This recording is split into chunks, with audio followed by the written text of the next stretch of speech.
the rare unseen jewels of American billionaires. There are jewels that shine, and jewels that make history hold its breath. Hidden behind mansion walls and private vaults, the treasures of America's billionaires pulse with stories the world was never meant to hear. Emeralds once worn by fallen emperors, diamonds that slipped through collapsing empires, and rubies that survived revolutions, each piece carries a secret. Tonight, we unlocked the vault, not to reveal everything, just enough to remind you that some jewels don't sparkle. They warn.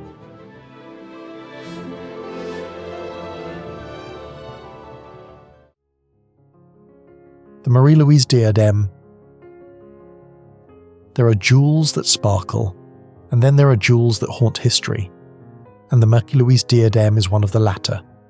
Originally forged in 1810 for Empress Marie-Louise, Napoleon's young bride, this diadem was never meant to be ordinary. Crafted by the imperial jeweller Marie Antoinette, it was a closed circle of power, broad in the front, tapering in the back, its frame alive with palmettes, scrollwork, floral motifs, and a blazing river of diamonds. And at its heart once sat a 12-carat Colombian emerald, surrounded by 79 more of the finest Muso emeralds ever mined. 1,000 diamonds completed the spectacle.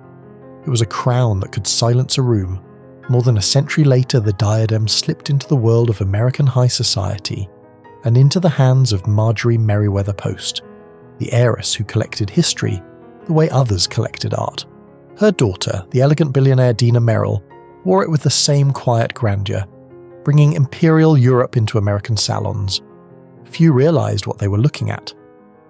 In 1953, Van Cleef & Arpels controversially removed the emeralds, replacing them with Persian turquoise, transforming its soul, but not its majesty.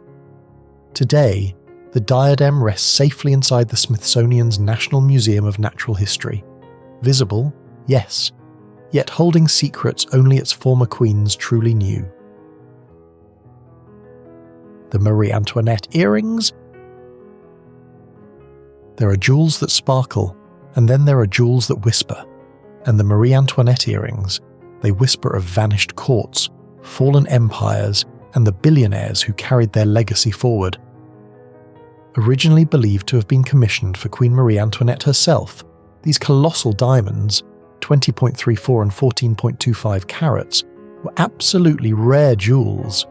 They were ghostly survivors of a world that no longer exists. After the French crown jewels were dismantled in 1887, the earrings slipped quietly into the hands of the Yusupovs, Russia's richest noble family, and that's where the legend deepened. Portraits show Princess Tatiana Yusupova wearing them, while family lore insisted the Queen once tucked them into her pocket on the night of her arrest. But the story took a glittering American turn. In 1928, Marjorie Merriweather Post, heiress and collector of impossible treasures, acquired the earrings from Cartier. Their delicate silver and gold settings were refashioned with bold triangular diamond tops, and when Marjorie's glamorous daughter Dina Merrill wore them, the effect was almost cinematic, old world royalty meeting new world billionaires. And then, the final twist. In 1964, Post's daughter donated the earrings to the Smithsonian. Today, they rest in Washington, D.C., silent, brilliant, and eternally mysterious. A jewel with a past the world still can't fully prove or forget. The Maximilian Emerald Ring. In the world of American billionaire socialite jewels, few pieces carry the quiet thunder of history like the Maximilian Emerald Ring. At its heart lies a 21.04 carat Colombian emerald, a stone so vividly green it feels almost alive, pulsing with centuries of empire, ambition, and downfall. And like every great jewel, it carries a secret, one that survived an emperor's ruin. Its story begins with Emperor Maximilian of Mexico, the ill-fated Austrian archduke whose reign collapsed in just 3 years. He wore this emerald as a symbol of imperial confidence, but destiny had other plans. A rebellion rose, the crown crumbled, and when Maximilian fell to a firing squad in 1867, the emerald slipped quietly into legend. What happened next? No one fully knows. The trail goes dark, eerily dark, for decades. Then, in 1928, the stone resurfaced in the hands of Marjorie Merriweather Post, America's serial heiress with a taste for imperial treasures. She called it the first great gem of her collection, and in 1949 Cartier transformed it into the platinum masterpiece we see today, flanked by baguette diamonds that frame the emerald like a relic in a cathedral. In 1964, Post gifted the ring to the Smithsonian, where it rests now in the National Museum of Natural History, quiet, glittering, and still carrying the echo of an emperor's last chapter. The diamond and ruby demi-parure. A 19th century masterpiece, this exquisite suite glows with rubies and diamonds set in silver and gold, crafted with the unmistakable finesse of French ateliers. Its origins are a whisper of royalty. The jewels once belonged to Princess Eugenia Maximilianovna of Leuchtenberg, granddaughter of Josephine de Beauharnais and daughter of Tsar Nicholas I's beloved Maria Nikolaevna. But here is where the story tightens. As revolution gripped Russia, Eugenia and her husband, Duke Alexander of Oldenburg, fled, just in time. Their treasures, including this parure, slipped into the quiet vaults of Switzerland, waiting, watching. Decades later, in 1966, Marjorie Merriweather Post discovered and acquired the set, restoring its place in high society. Today, the parure rests at Hillwood Museum in Washington, D.C., a silent relic of escape, power, and glittering survival. The Blue Heart Diamond. Among the hidden treasures once cradled by America's elite, few shimmer with the quiet sovereignty of the Blue Heart Diamond, a 30.62 carat masterpiece that Marjorie Merriweather Post herself once teased as prettier than that other one, and she meant the Hope Diamond, born from a 100.5 carat deep blue rough pulled from South Africa's premier mine in 1909. The Blue Heart was sculpted into perfection by French cutter Artanika Knayan.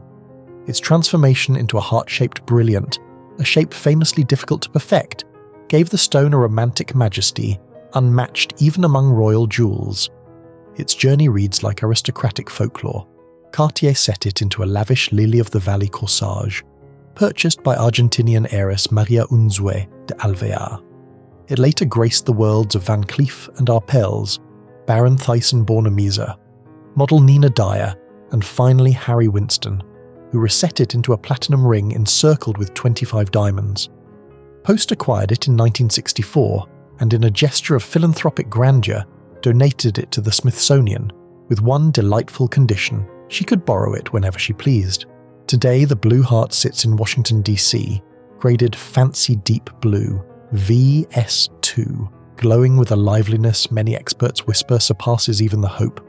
A jewel of wanderers, heiresses and billionaires, now preserved for the world. Belle Epoque Cartier Diamond Necklace.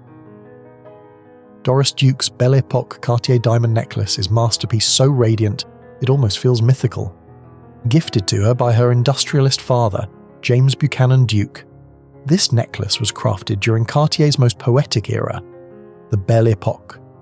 Its design is a breathtaking study in symmetry and grace, over 400 diamonds, each selected for fire and clarity, cascading in an intricate lattice of floral and geometric motifs. At its heart sits an 8.50 carat cushion-cut diamond, framed by marquise, pear, round, and trillion-cut stones that seem to bloom like frozen light.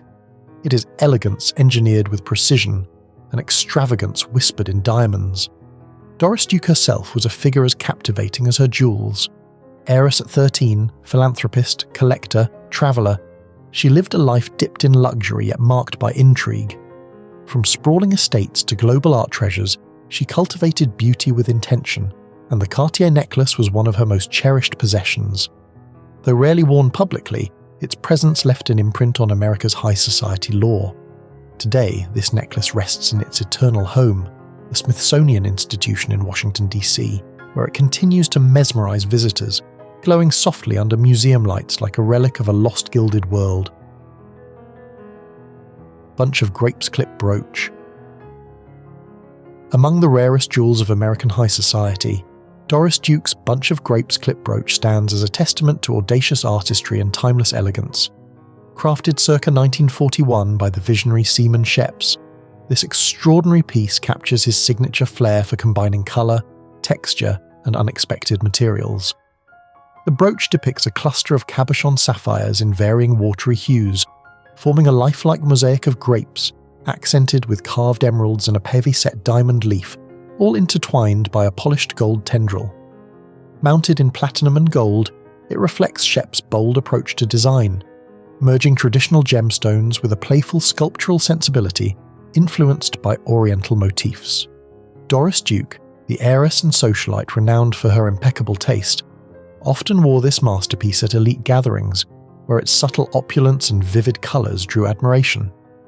Today, this brooch remains exceptionally rare, celebrated among collectors for its singular artistry and historical provenance. It embodies both the daring imagination of Shep's and the refined, daring spirit of Duke herself, a jewel that is at once bold, elegant, and utterly unforgettable. Turquoise, sapphire, and diamond set. Doris Duke's turquoise, sapphire, and diamond ensemble stands as a testament to opulence intertwined with impeccable taste. Commissioned from the legendary David Webb in the mid-1960s, the turquoise, sapphire, and diamond fringe necklace showcases a masterful blend of cabochon turquoise and cushion-cut sapphires, elegantly suspending an oval-cut sapphire and circular-cut diamond fringe. Crafted in platinum and gold, it reflects not only Webb's daring artistry, but also Doris Duke's eye for bold yet refined glamour. The necklace was reportedly assembled using stones from her personal collection, or possibly pieces inherited from her mother's sapphires in 1962, making it as much a family heirloom as a statement of style. Accompanying this necklace were matching earrings and a bracelet, each echoing the same exotic, Indian-inspired motifs, with diamond pavé foliate plaques, vari-cut sapphires, and cabochon turquoise terminals.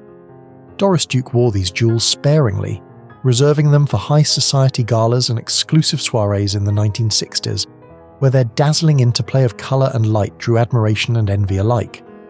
Today, these pieces remain incredibly rare, seldom seen in public, their legacy preserved in private collections and auction records, a glittering whisper of the grandeur and daring sophistication that defined Doris Duke.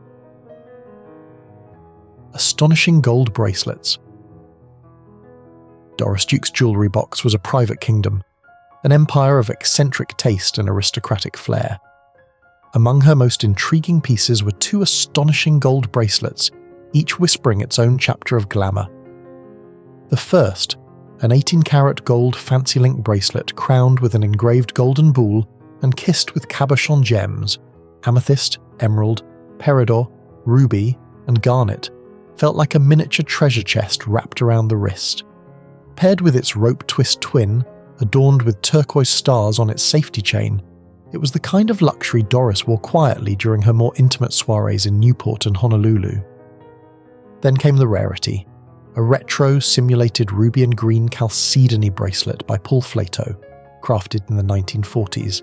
Its entwined strands and diamond-studded clasp showcased Flato's bold, theatrical genius, an emblem of Hollywood glamour meeting East Coast wealth. Today, these jewels rest mostly in private collections and auction archives, rare, coveted, and unmistakably Doris Duke.